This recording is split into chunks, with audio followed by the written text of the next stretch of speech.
खानपुर के पूर्व विधायक महोदय ने, और जिस तरीके से एक समाज को, पर्टिकुलर समाज को गाली दी है, और जिस तरीके से उनकी बहन बेटियों पर, मतलब ऐसा एक कोई सभ्य व्यक्ति नहीं कर सकता है। और जिस तरीके से मतलब अभद्र भाषा का प्रयोग किया गया है, वो किसी भी समाज में स्वीकार्य नहीं। और वो अगर खुद को इस बात के लिए समाज से जोड़ रहे हैं तो बिल्कुल अनुचित और गलत है।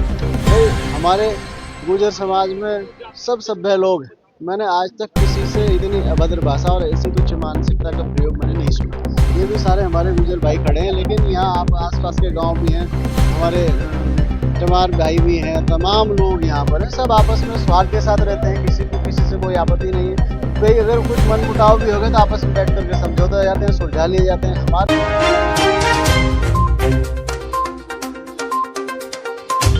दलित समाज के युवक को गाली देने के मामले को लेकर झबरेड़ा के विधायक वीरेंद्र जाति ने भी अपनी बात कही है। उन्होंने कहा है कि खानपुर के पूर्व विधायक को इस तरह की बयानबाजी नहीं करनी चाहिए थी।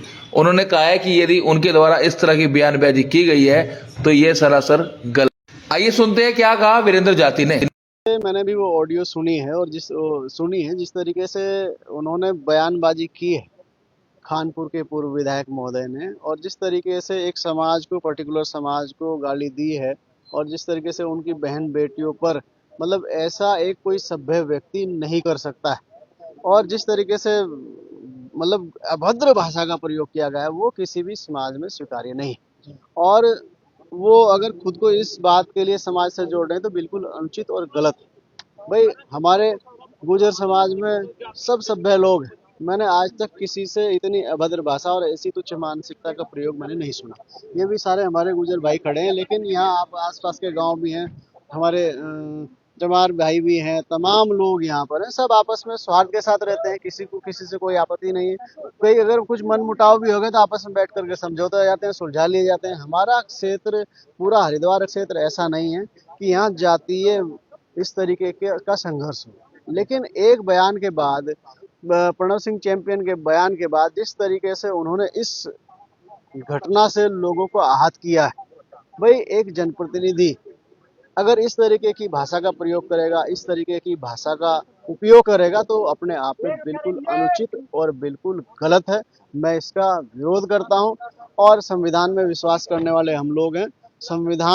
संवैधानिक जो भी कार्रवाई है वो चल रही है। हमें संविधान पर पूरा विश्वास है, वो बिल्कुल समाज के लोगों ने धरना प्रदर्शन करा है, रुड़की में बोल रहे हैं कि जेल जाने चाहिए, ऐसा बोल रहे हैं। मैं क्या कह रहा हूँ, हमें संविधान में विश्वास है। संविधान जो बाबा साहब डॉक्टर भीमराव अम्बेडकर जी ने संविधान लिखा, कॉन्स्टिट्यूशन जो भी कार्रवाई करेगा हमें मंजूर है। बिल्कुल हम लोग उनके साथ हैं, हम लोग समाज के साथ हैं। विधायक देशराज कड़वाल जी ने बोला कि माफी मांग लेनी चाहिए। देखिए मैं कह रहा हूँ, अगर समाज ने निर्णय लिया है कि हाँ भाई हम माफी से संतुष्ट हो जाएंगे तो हम उनके साथ हैं, कोई दिक्कत ही नहीं है। और देखो वो कहावत है ना कि अक्षमा बढ़न को उचित है। अगर उनके साथ कोई घटना हो भी गई थी तो अक्षमा, भाई उन्होंने कहा जनप्रतिनिधि है, जनप्रतिनिधि को बहुत सारी चीजें इग्नोर भी करनी पड़ती है कि चलो छोड़ो यार।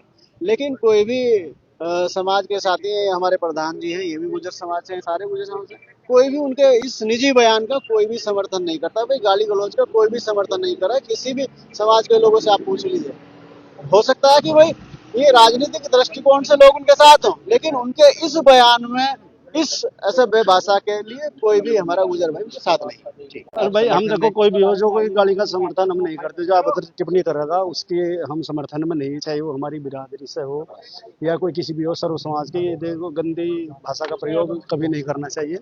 हाँ, और वो तो माननीय विधायक जी हैं, पूर्व विधायक जी हैं, तो उन्हें तो सही है। हाँ, हमारे समाज से ही है, तो उन्हें तो ऐसा बिल्कुल नहीं करना चाहिए। उन्हें तो सब सर्व समाज को साथ में लेकर चलना चाहिए। आप क्या कहेंगे? नहीं देखो, जो कोई भी समाज हो, अगर जो गलत है वो गलत है। ऐसा होना ना चाहिए, ऐसा कहना ना चाहिए। आप सपोर्ट करते हैं ऐसे व्यक्ति को? नहीं, सपोर्ट तो देखो करा जाता है। अभी देखो क्या हो इसमें, क्या नहीं।